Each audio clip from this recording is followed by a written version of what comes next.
Светските цени на храната се зголемија во јули на највисоко ниво во последните повеќе од 3 години поради неповолните временски услови и ескалацијата на конфликтите во Црното море и Персискиот залив, соопшти денеска Агенцијата за храна на Обединетите нации.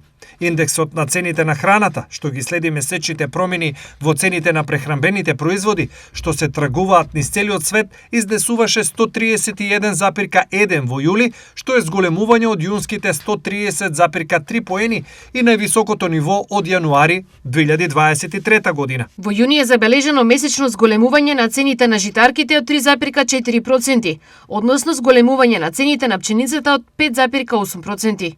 Соопшти агенцијата. Спиралата на високите цени се протега и до нас, поради што владата активираше серија од антикризни мерки. Светската берза е една, цените се едни.